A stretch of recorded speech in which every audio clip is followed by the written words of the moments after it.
इस समय दुनिया में कई मोर्चों पर युद्ध लड़े जा रहे हैं। ईरान ने आधी रात को इजराइल पर 200 से ज्यादा मिसाइल और ड्रोन से हमला किया है और इसके साथ ही एक और जंग की आहट अब महसूस की जा रही है। ईरान ने इजराइल पर ड्रोन्स के जरिए हमला किया है और ये ड्रोन्स इस वक्त इजराइल की तरफ जा रहे हैं, लेकिन इजराइल तक पहुंचने में इन ड्रोन्स को घंटों लगेंगे।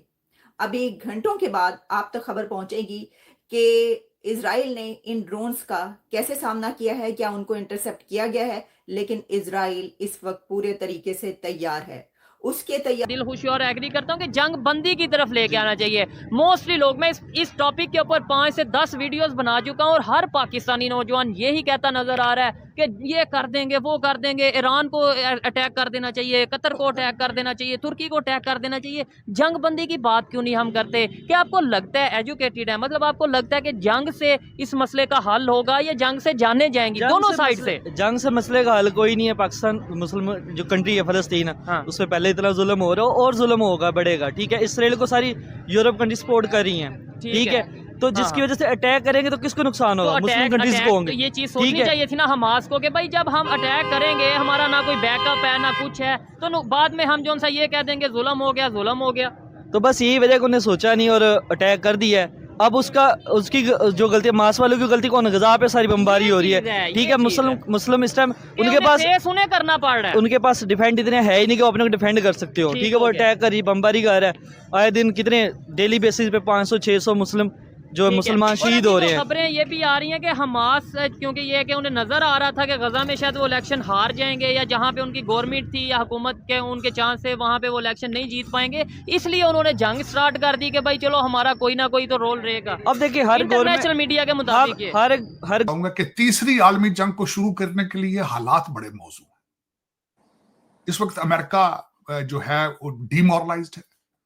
अमेरिका के पास कोई असला मौजूद नहीं, उनके पास कोई इन्वेंटोरी नहीं है असले की। और इस वक्त अमेरिका पॉलिटिकली बहुत वीक पोजीशन पर है। बल्कि मैंने शायद आपके पिछले सेगमेंट में भी कहा था कि इस वक्त जो वॉशिंगटन डीसी के अंदर दूसरे कंट्रीज के डिप्लोमेट हैं, दे आर सो नर्वस। और वो इस वक्त रिपब्लिकन जितने लॉ मेकर्स हैं उनके आसपास घूमते फिर रहे हैं सिर्फ ये देखने के लिए कि अगर डोनाल्ड ट्रंप आएंगे तो फिर क्या होगा। और इन सर्कमस्टांसेस में जो काम वो कोई भी ईरान के लिए या जो कोई भी मुल्क जो है वो अगर कुछ करना चाहता है तो डोनाल्ड ट्रंप से पहले करने की वो तैयारी कर रहे हैं बल्कि इट्स वेरी फिजिबल जय हिंद दोस्तों, स्वागत है आपका हिंदुस्तान वन में। तो दोस्तों, ईरान ने शनिवार देर रात इजराइल क्षेत्र पर अपने पहला सीधा हमला किया। ईरान ने इजराइल पर मिसाइलें दागी। इससे बड़े पैमाने पर तनाव बढ़ने का खतरा पैदा हो गया है। रॉयटर्स के मुताबिक इजराइल में देर रात अचानक सायरन बजने लगे और फिर भारी गड़गड़ाहट और धमाकों की आवाज़ सुनी गई। हालांकि अभी तक किसी के हताहत होने की तत्काल कोई खबर नहीं है। इजराइल ने कहा कि ईरान से 100 से अधिक ड्रोन लॉन्च किए गए थे।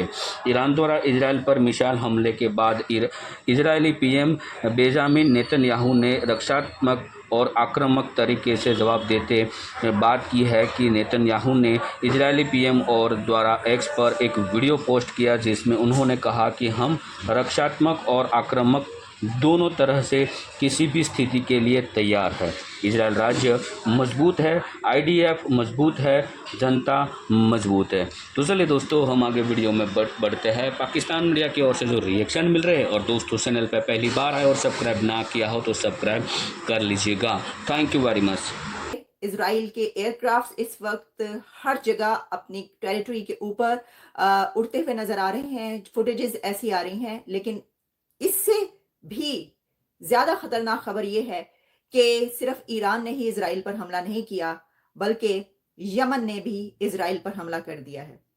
यानी ईरान और यमन ने एक साथ इजराइल पर हमला किया है, क्योंकि इजराइल के पर ईरान के ड्रोन हमले के फौरी बाद जो खबर आई है वो ये है कि यमन ने भी अपनी ड्रोन स्ट्राइक लॉन्च कर दी है इजराइल की तरफ।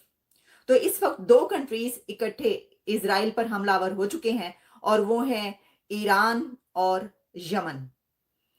लेकिन सिर्फ खबर यहीं तक नहीं रुकती, बल्कि एक और खबर जो कि इस दुनिया के लिए वो भी इन्हीं खबरों की तरह एक खतरनाक खबर है, और वो खबर ये है कि इजराइल ने ईरान की एम्बेसी को बॉम्ब से उड़ा दिया है।